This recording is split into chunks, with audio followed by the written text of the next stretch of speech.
Hello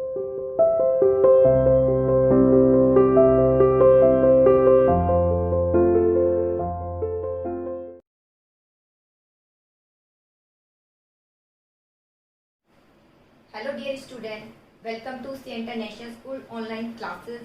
Dear plus 2 commerce class unit 9 9.2 capital structure हमने शुरू किया था.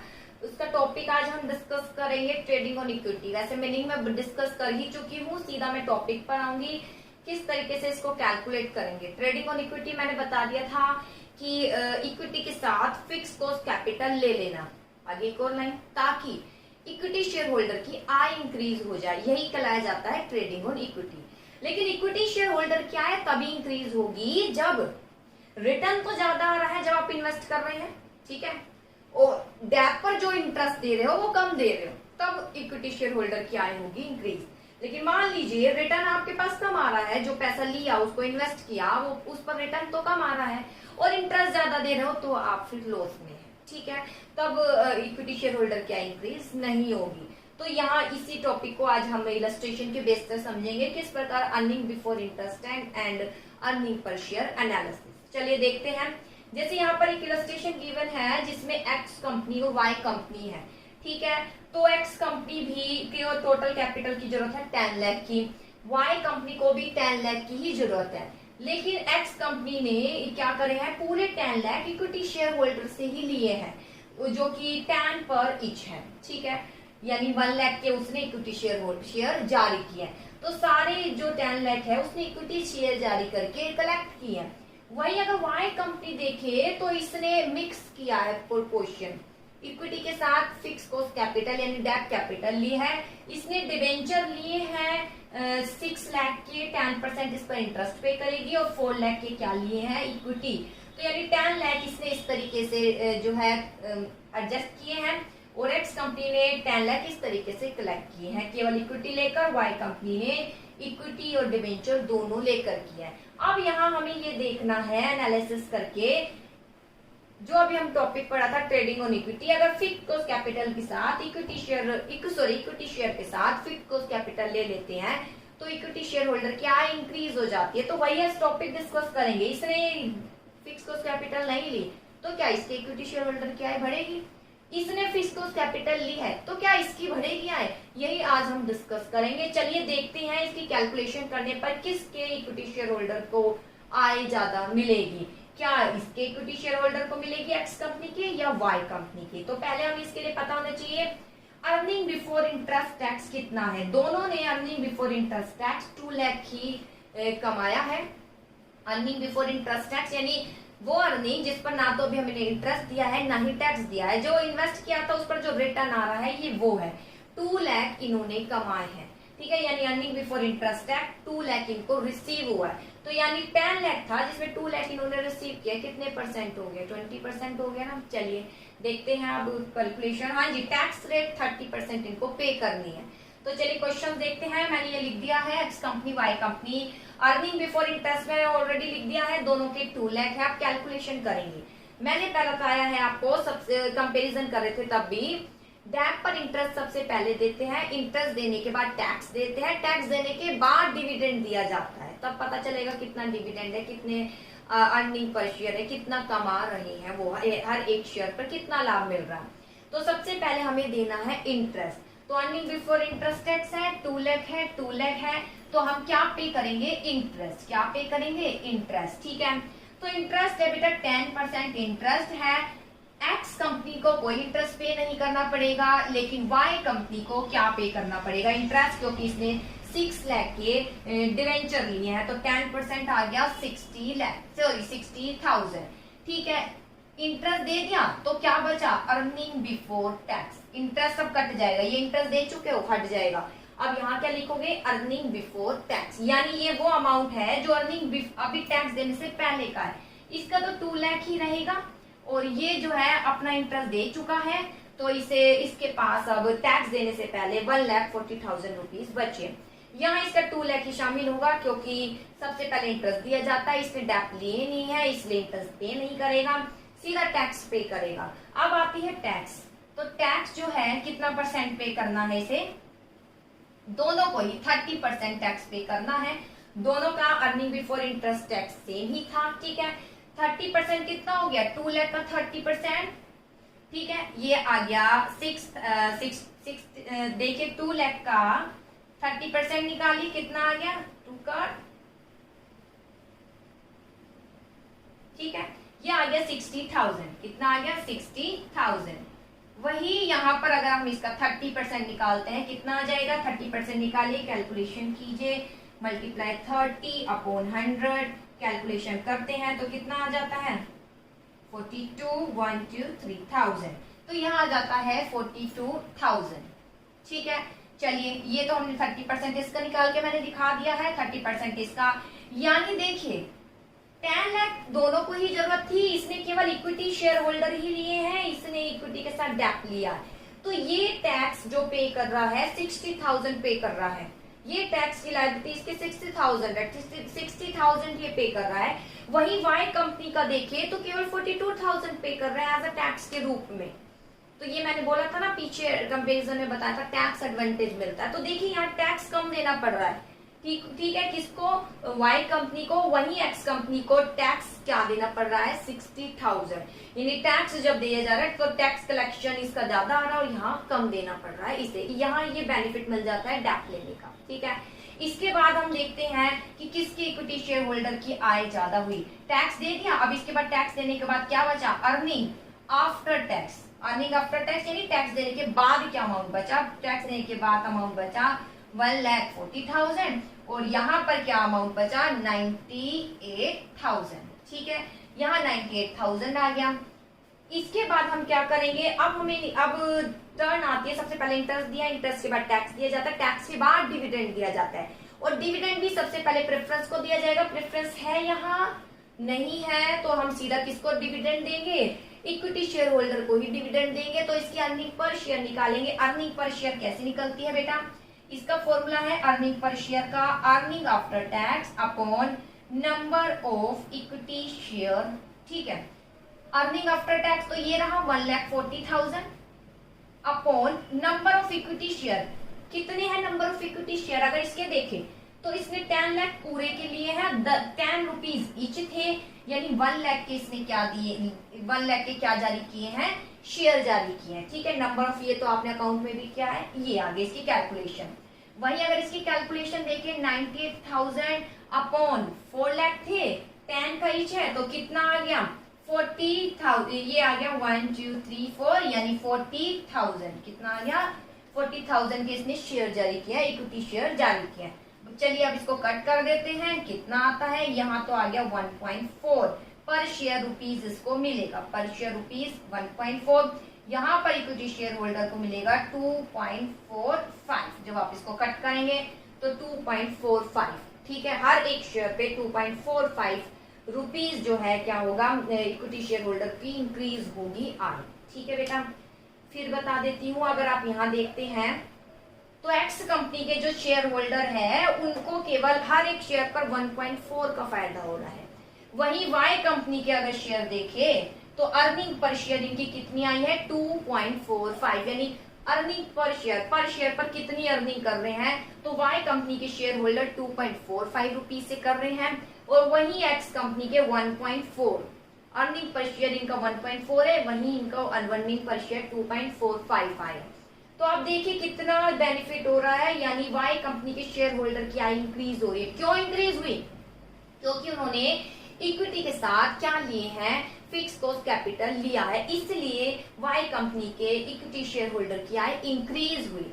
लेकिन यही एक रीजन नहीं है, इंक्रीज तब होगी, इसके पीछे एक रीजन छिपा हुआ है, जब रिटर्न तो ज्यादा आ रहा है, रिटर्न क्या आ रहा है, return on investment, ROI return on investment पर जो रिटर्न है वो तो मोर है, और जो इंटरेस्ट दे रहे हो वो क्या है लेस। जैसे अगर आप यहाँ देखें earning before interest tax 2 lakh है, यानी 10 लाख पर 2 लाख आपने कमाया है, तो ये कितने परसेंट हो गया 20% हो गया, ये तो कैलकुलेशन आती होगी, 20% आपने इस पर क्या कर लिया, जनरेट कर लिया, 25 होता तो 25% हो जाता, ठीक है, 25 लाख, तो ये है 2.5 लाख, अब ये है 2 लाख है, तो यानी ये 20% इन्होंने क्या किया है, कमाया है, ठीक है।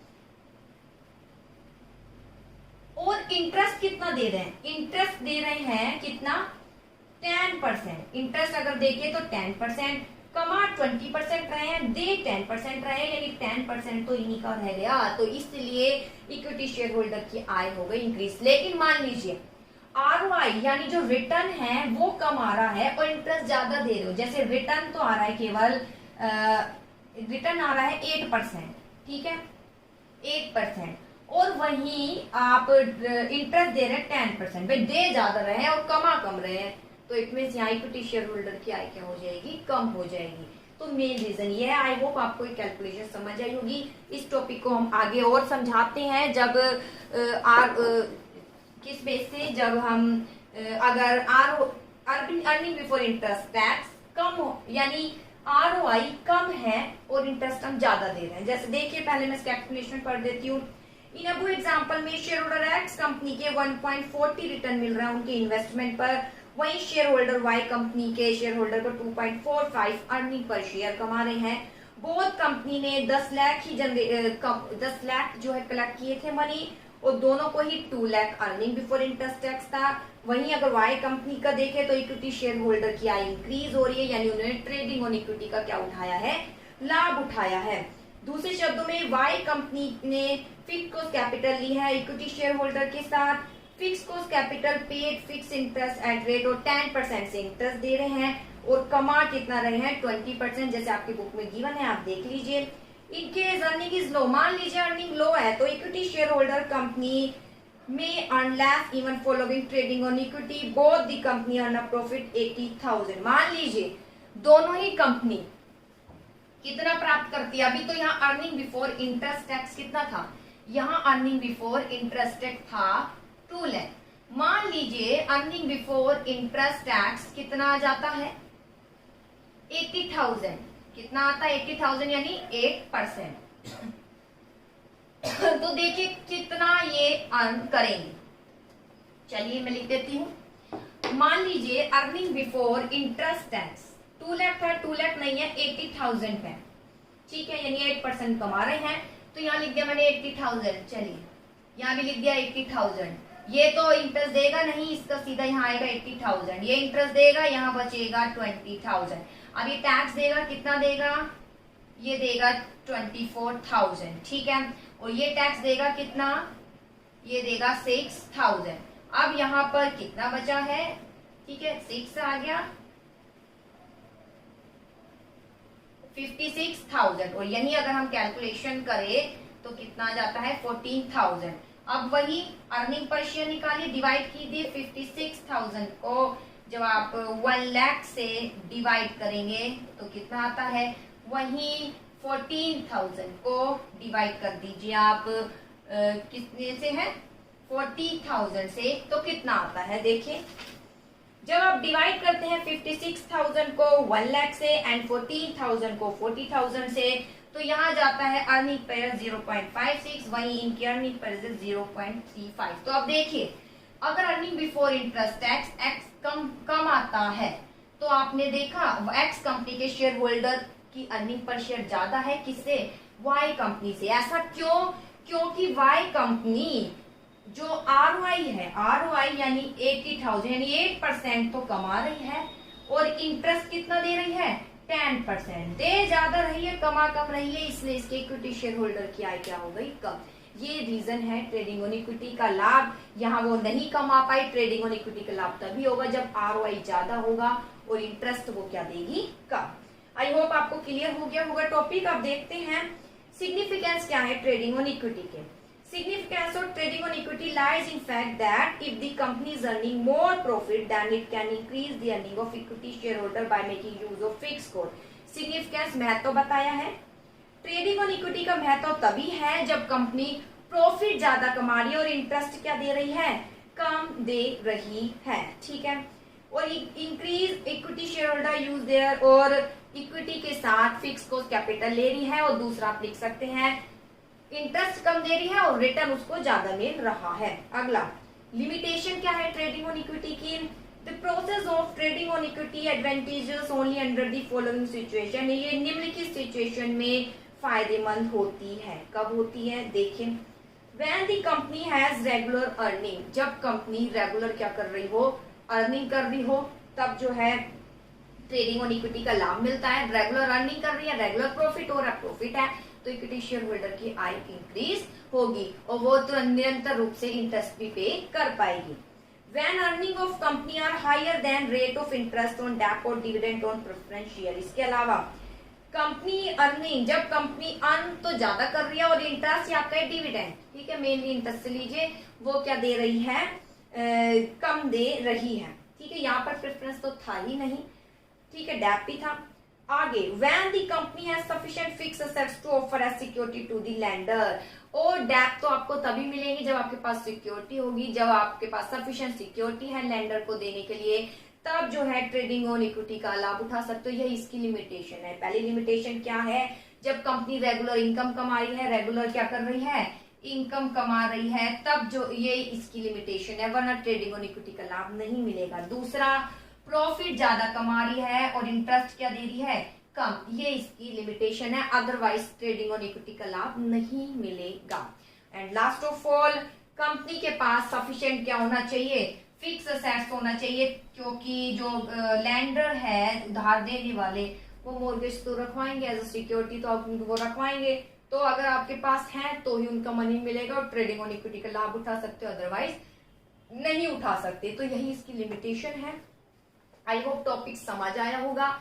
इसके बाद बेटा टॉपिक आता है factor affecting the choice of capital structure. Capital structure पता है कि इक्विटी से कितना लेना है, प्रेफरेंस से कितना लेना है, ये सब डिटरमाइन करना कहलाया जाता है capital structure.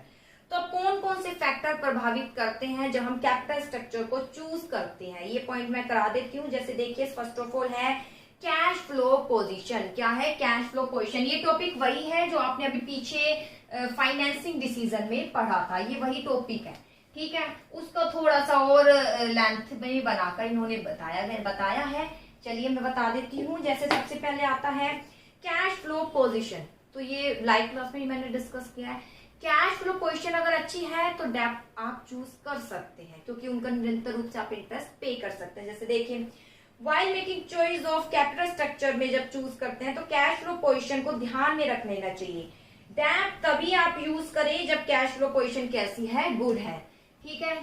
Cash flow position, cash flow position अगर गुड है तो आपको क्या चूज करना चाहिए, डेप। क्या चूज करना चाहिए, डेप आपको चूज करना चाहिए। अगर कैश फ्लो पोजीशन अच्छी नहीं है तो डेप चूज नहीं करना चाहिए, वहां आप इक्विटी कर सकते हैं, क्योंकि कैश फ्लो पोजीशन अच्छी है तो डेप पर आप इजिली उनकी इंटरेस्ट भी दे सकते हैं, रिटर्न भी। यहाँ इतना ही लिखना है जो कि पहले पढ़ा चुकी हूँ।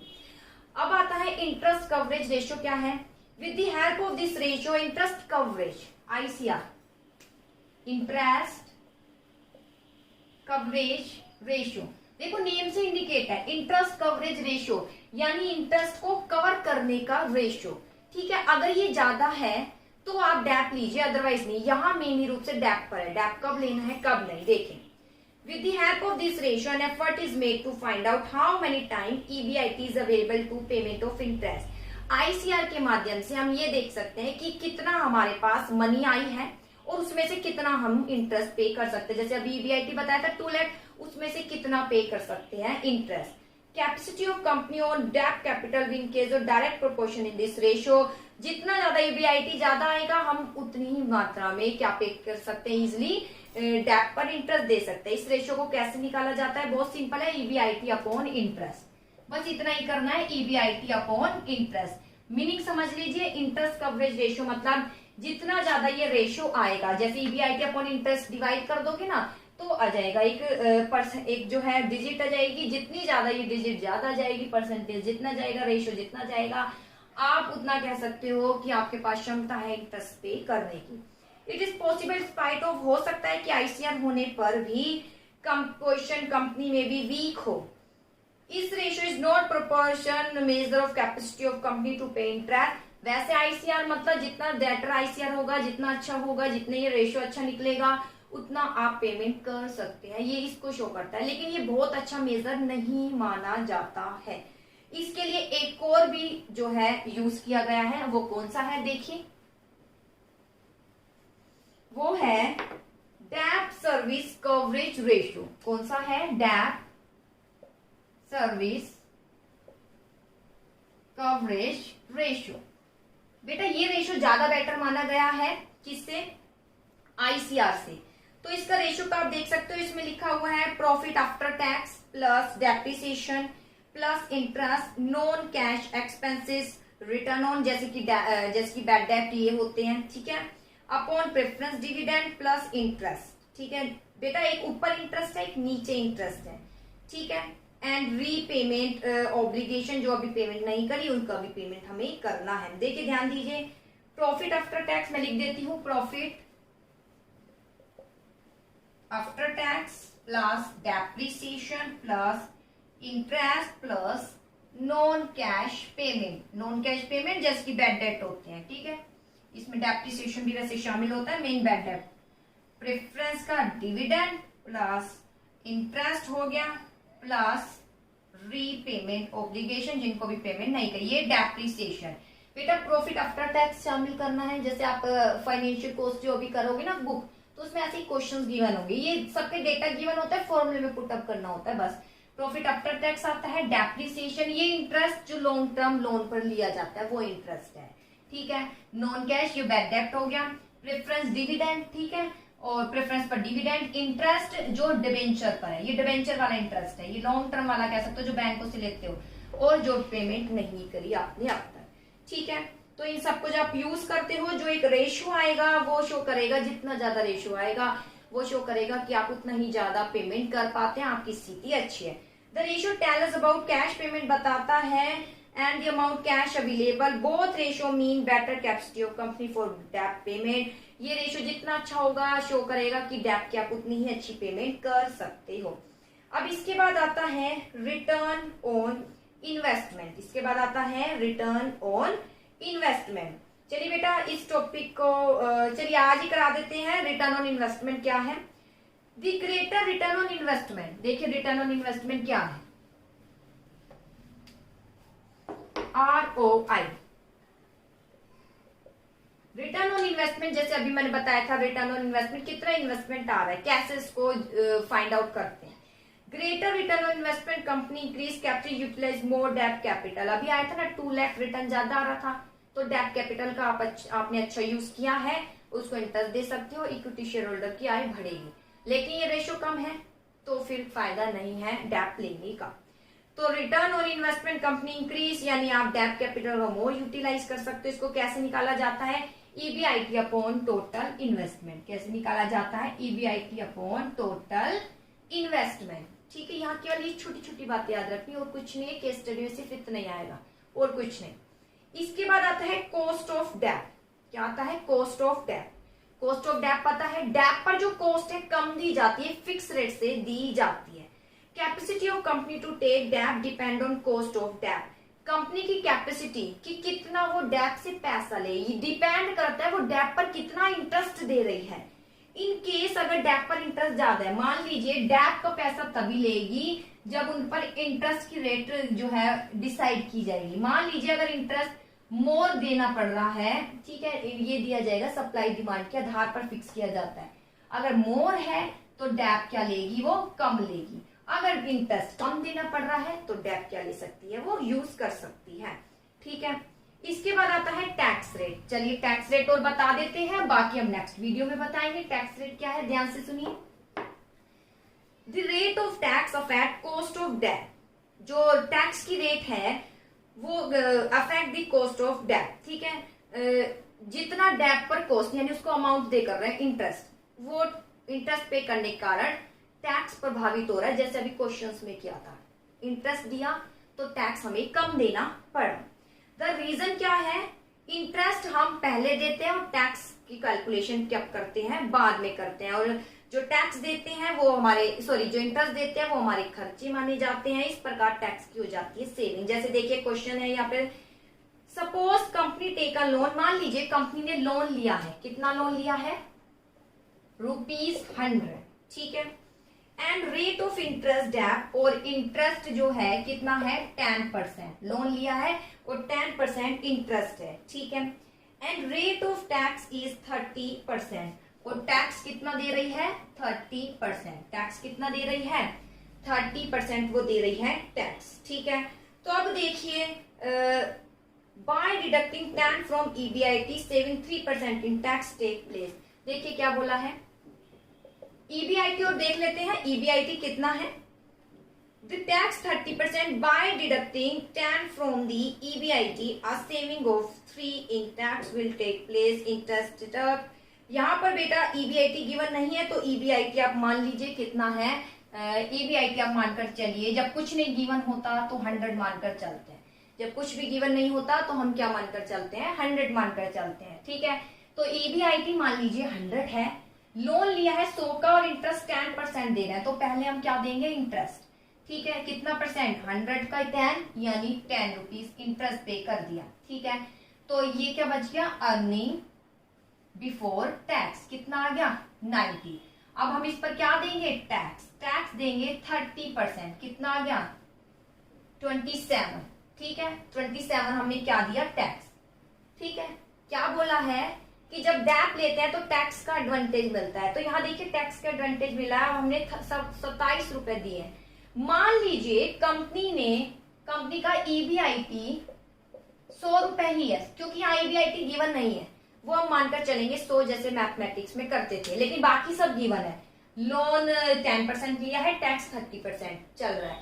मान लीजिए कंपनी ने जब इंटरेस्ट लोन लिया है तो 10% इंटरेस्ट दे देगी और टैक्स के रूप में वो 27 रुपए दे रही है, खत्म बात। अगला, अगर यही कंपनी ने लोन नहीं लिया होता तो इसकी ईबीआईटी आता 100, तो ये कितना टैक्स पे करती, क्योंकि सबसे पहले इंटरेस्ट दिया जाता है। मान लीजिए इसने लोन नहीं लिया तो सबसे पहले क्या पे करेगी, टैक्स कितना पे करेगी, 30%, तो 30% टैक्स पे करेगी, कितना आ गया, 30। मैं यहाँ ये बताना चाह रही हूँ बेटा, जब इसने लोन लिया है तो टैक्स के रूप में केवल 27 रुपए दे रही है। जब इसने लोन नहीं लिया यानी डैप नहीं लिए तो वही टैक्स ये कितना दे रही है, 30 रुपए। तो हम ये कह सकते हैं कि डैप लेने के कारण जो टैक्स दे रही है, तो टैक्स यहाँ इसने डैप नहीं लिया तो 30 रुपए दे रही है, यहाँ इसने डैप लिया है तो 27, यानी 3 रुपए की क्या हो रही है, सेविंग हो रही है। 3 रुपए की क्या हो रही है, सेविंग हो रही है। इट मींस आप कह सकते हो, ये टॉपिक आता है 1 मार्क्स में, जो ये हम 10% इंटरेस्ट दे रहे हैं, इट मींस जो कॉस्ट है डैप की केवल कितनी आ रही है, 7%। कितनी आ रही है, 7%। क्यों, इन्हीं के कारण 3 रुपए बच रहे हैं, तो ये हमारे लिए केवल 7% ही साबित हुए, क्योंकि इन्होंने ही 3% की हमें क्या कराई है, सेविंग कराई है, 3 रुपीज की सेविंग कराई है। तो इट मींस हम कह सकते हैं कि ये केवल हमारे लिए कितने हो रहे हैं, 7%। ठीक है, ये 1 मार्क्स में आ जाता है। जैसे देखिए यहाँ लिखा हुआ है, मान लीजिए इंटरेस्ट पे कर देते हैं और 30% टैक्स पे कर देते हैं, तो जो रियल कॉस्ट है केवल 10% नहीं, अब केवल 7% ही है। जो लोन पर हम रियल जो कॉस्ट है वो 10% नहीं केवल 7% है, क्योंकि इन्हीं के कारण 3 रुपए की क्या हो रही है, सेविंग हो रही है। ठीक है, मान लीजिए similarly if tax rate 40%, cost of debt would be 6%। मान लीजिए टैक्स और बढ़ जाता है, टैक्स कितना है, 40% है, तो कितना आ जाएगा, 36। अब 36 रुपीज आप करोगे, किसके रूप में पे करोगे, टैक्स के रूप में। और यहीं अगर आपने लोन नहीं लिया तो 40 रुपए पे करोगे, यानी कितनी सेविंग हो गई, यहाँ सेविंग हो गई 4 रुपीज की। तो यानी जो कॉस्ट ऑफ डेप है, आप ये कह सकते हैं कॉस्ट ऑफ डेप 10% नहीं, 10 में से 4 माइनस कर दीजिए, यानी ये हमारे लिए 6% ही साबित होते हैं। यानी क्योंकि इन्हीं के कारण 4 जो रुपीज है, 4 रुपीज की क्या हुई है, सेविंग। तो ये हमारे लिए कितने साबित हुए, 6% ही आई, इनकी कॉस्ट ना कि 10% अगर एक्चुअली देखें।